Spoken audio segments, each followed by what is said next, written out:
G20 की अध्यक्षता का साल बहुत सारी चीज़ें हैं जो हम सरकार की तरफ से सुनते रहते हैं कि किस तरीके से आयोजन हो रहा है, क्या इसमें सकारात्मक हमें देखना चाहिए।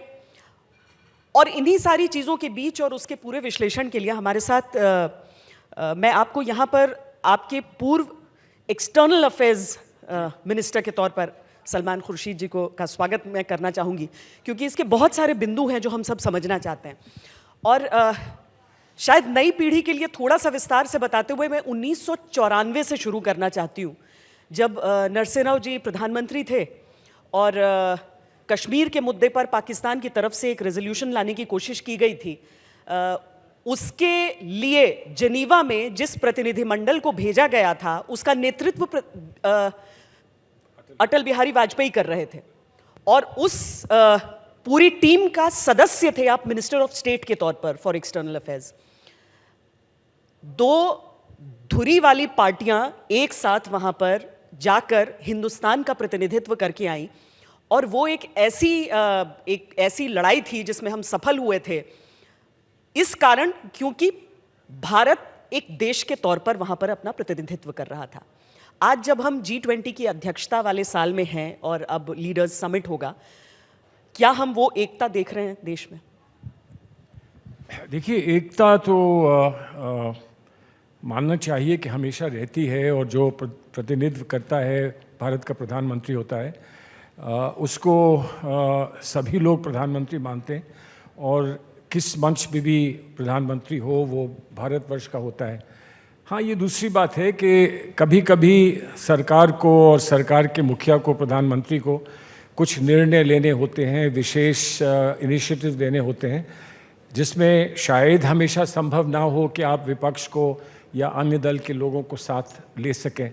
लेकिन जो हमारी सोच थी, जो नरसिम्हा राव जी की सोच थी, उस पर काफ़ी विस्तार से हमारी बात हुई थी वहाँ जिनेवा जाने से पहले, और उन्होंने इस पर विशेष ध्यान देकर ये कहा था कि संदेश हमको वो देना है जिस संदेश को लेकर पूरी दुनिया ये माने कि ये भारत की एक भाषा में एक मत होकर भारत ने ये हमारे सामने बात रखी है। और इसलिए उन्होंने कहा कि मैं चाहता हूँ कि अटल बिहारी जी जाएं और उसका प्रतिनिधित्व करें। अब अटल जी वहाँ 2 हफ्ते तो नहीं रह सकते थे, तो मुझे वहाँ भेजा गया, और 2 हफ्ते भर हम तैयारी कर रहे थे उस विशेष दिन की, जिस दिन मत प्रदर्शन होना था और जिस दिन वोटिंग होकर ये तय करना था कि ये रेजोल्यूशन हमारे विरोध में पास होगा या नहीं होगा। अटल जी उससे 3-4 दिन पहले आ गए थे, और सारे ही डेलीगेशंस जो विभिन्न देशों के थे जो वोट डालने वाले थे, उन सब से उनकी विस्तार से बात हुई थी। और हमारे साथ भी अटल जी हम लोगों को बिठा के, मुझे बिठाकर बहुत विस्तार से हर एक पूछते थे, हर बात कहते थे और परामर्श देते थे। और एक बात और कह दूं कि उस समय क्योंकि भारत पाक आपसी जो भी हमारा संघर्ष था उस पर हम लोग ध्यान दे रहे थे, तो वहाँ फारूक अब्दुल्ला साहब भी थे, वो भी हमारे डेलीगेशन में थे, और उनका भी बहुत बड़ा योगदान रहा था। तो अगर एक ये कहा जाए कि एक विशेष प्रोजेक्शन देश का करने का प्रयास किया गया था, जो अक्सर देश नहीं कर पाते हैं या विभिन्न दल नहीं कर पाते हैं, तो वो नरसिम्हा राव जी का किया हुआ काम जो था वो यकीनन बहुत प्रशंसा का वो है, उसका डिज़र्व करता है। और लेकिन एक बात बताऊं, बड़ी अच्छी बात हुई कि हम जब वापस लौट कर आए तो अटल जी साथ ही आए थे। मैं अलग इंग्लैंड में रुकना चाहता था 1 रोज़ के लिए, तो उन्होंने कहा कि नहीं, हम लोग साथ जाएंगे, और उन्होंने इंसिस्ट किया कि हम लोग साथ वापस लौटे। हम यहाँ लौटे, लोगों ने हमारा स्वागत किया। अगले दिन इंडिया टुडे की ओर से ये विशेष आग्रह हुआ कि आप अटल जी के साथ आकर और तस्वीर खिंचाएं। तो मैं उनके घर गया, और अटल जी ने बहुत गर्मजोशी के साथ मुझे गले लगाया, और वो तस्वीर कवर पर आ गई। तो तस्वीर कवर पर आ तो गई, लेकिन उस तस्वीर को मेरे विरोधियों ने आने वाले चुनाव में सब जगह दिखाया फर्रुखाबाद में, और ये कहा कि ये सलमान खुर्शीद का अंदरूनी समझौता है बीजेपी के साथ। तो खैर वो चुनाव में हार गया, और चुनाव हारने के बाद अटल जी प्रधानमंत्री बन गए, और एक दिन यहाँ भेंट हुई तो उन्होंने कहा कि बड़ा अफसोस है कि हमारे साथ आप वहाँ नहीं हैं, पार्लियामेंट में नहीं हैं। तो मैंने कहा अटल जी ये तो आप ही की देन है, आपकी तस्वीर ने मुझे मार दिया। तो बहुत हंसे, और वो तब से लेकर अब तक एक अच्छी यादगार बन गई है। फॉरेन पॉलिसी एक कंटिन्यूअस पॉलिसी होती है, आप बाकी नीतियां थोड़ा संशोधित कर सकते हैं, पर विदेश नीति आमतौर पर कहते हैं एक देश को वैसे ही बढ़ानी चाहिए। वो समय जब पाकिस्तान पूरी दुनिया को लामबंद करके एक साथ लेकर आ जाता था, ऐसा लगता था, आज की तारीख में आपको लगता है कि हम कम से कम पाकिस्तान को एक विरोधी के तौर पर टैकल कर पाए हैं? देखिए, सच्ची बात यह है कि भारत की विदेश नीति में अगर हम चीन और पाकिस्तान के साथ अपने संबंध जो हैं वो अगर संतुलित नहीं कर सकते, मैं बहुत सोच समझ के वो शब्द इस्तेमाल कर रहा हूँ, तो संतुलित नहीं कर सकते हैं तो हम यहीं घिरे रहेंगे। दुनिया में हम जो कुछ भी कर सकते हैं या हमको करना है वो हम नहीं कर पाएंगे। हर बात में हम यहीं घिरे रहेंगे। अब पहले हमारी समस्या ये थी कि अमेरिका अपने कारणों की वजह से पाकिस्तान का साथ देता था, और हम हमेशा ये कहते थे कि इंडिया पाकिस्तान को हाइफन मत दीजिए।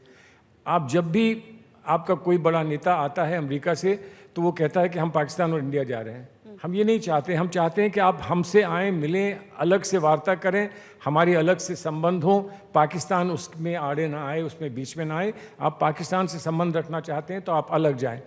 लेकिन अब उस 9/11 के बाद से उसमें बहुत परिवर्तन आया है। पाकिस्तान में जो स्थिति है उसको देखते हुए, अमेरिका का जो रुझान है वो देखते हुए, लेकिन जहां एक तरफ हाइफन भारत पाकिस्तान के बीच में लगता था, अब वो हाइफन चीन और पाकिस्तान के बीच में लगने लगा है। और इसलिए हम चीन की बात करें तो पाकिस्तान आ जाता है सामने, पाकिस्तान की बात करते हैं तो चीन का जिक्र आ जाता है सामने। तो इसलिए हमारे लिए एक बहुत गंभीर समस्या ये है। अब इसको हम टैकल कैसे कर पाएंगे, कैसे हमको करना चाहिए? तो जहाँ तक अभी जो तत्कालीन सरकार का प्रश्न है, तो उसमें कभी उन्होंने कोशिश ये करी कि वो बढ़ चढ़ के जाएं और पाकिस्तान से अच्छे संबंध बनाएं। मोदी जी पाकिस्तान गए, मोदी जी ने प्रयास किए कि नवाज शरीफ साहब की सरकार के साथ अच्छे संबंध हों। हालांकि मोदी जी ने पहले ये कहा था कि terror and talks can go at the same time, लेकिन उन्होंने प्रयास किया, वो गए। एक दफ़ा बिन बुलाए या बिन अनाउंस किए हुए वो पहुंच गए, लेकिन वो बात जब नहीं बनी तो फिर रुख जो है उन्होंने बदला। अब उस रुख में हम लोग कितने सफल हो पाए हैं, नहीं हो पाए। सच्ची बात यह है कि पाकिस्तान की अंदरूनी समस्याएं आज इतनी गहरी हैं कि वो बहुत कुछ कर भी नहीं सकता। तो हम कैसे असेस करें कि हमारी किसी कार्रवाई के कारण पाकिस्तान ने कुछ रुख अपना बदला है? हमको कष्ट पहुंचाया पाकिस्तान ने, इसमें तो दो राय नहीं है, और जो उन्होंने समस्या पैदा की हमारे लिए कश्मीर में, इसमें भी दो राय नहीं है। लेकिन अब कभी कभी कश्मीर के नेता जैसे फारूक अब्दुल्ला साहब ने कहा है कि आप पाकिस्तान से बात नहीं करेंगे तो कश्मीर में हल नहीं होगा। ये बातें उठती हैं, तो इस पर विचार करने की आवश्यकता है। हर चीज़ खुलेआम सड़कों पर नहीं हो सकती, लेकिन कहीं ना कहीं इस पर विचार करने की आवश्यकता है। और चीन को पाकिस्तान से दूर कैसे किया जाए, इस पर विचार करने की आवश्यकता है कि आज तो चीन बिल्कुल पाकिस्तान के साथ जुड़ा है, खड़ा है, और इसमें हम जो भी करना चाहते हैं पाकिस्तान के संदर्भ में, यूनाइटेड नेशंस वगैरह में जो करना चाहते हैं, उसमें चीन आड़े आता है। तो ये एक बड़ा कंफ्यूज्ड मामला है। इसको अब ये सरकार कब हल कर पाएगी? और मेरा मानना है कि सरकार अगर उन विपक्षी दलों से कम बात करती रहे, गोपनीय ही करती रहे, जिन विपक्षी दलों को अनुभव रहा है चीन और पाकिस्तान को हैंडल करने का, तो शायद सरकार के हाथ मजबूत हो जाएंगे। सलमान खुर्शीद जी, चीन का नाम आपने लिया है और बीजेपी का सीधा आरोप कांग्रेस पर होता है कि आप लोग चीन की साइड लीन करते हैं, उनसे सीक्रेट मीटिंग्स होती हैं, ये सारे आरोप वो लगाते हैं। आपको लगता है क्या ये अव्वल तो इस आरोप पर आप क्या कहेंगे, और दूसरा क्या ये कारण हो सकता है दो पार्टियों के बीच ट्रस्ट डेफिसिट का कि वो आपसे नहीं पूछ रहे हैं कि क्या करें? देखिए, हम लोग इस एक बात को, एक प्रोटोकॉल को और एक व्यवस्था को स्वीकार करते हैं, अपने समय से करते आए हैं और आज भी करते रहेंगे कि अगर हम किसी विदेशी के साथ बात करना चाहते हैं, मिलना चाहते हैं, विदेश जाते हैं, तो हम पहले MEA को इन्फॉर्म करते हैं, यहाँ की लीडरशिप को हम तत्कालीन लीडरशिप को इन्फॉर्म करते हैं कि हम वहाँ जा रहे हैं, कहाँ हमें क्या करना चाहिए, कैसे करना चाहिए।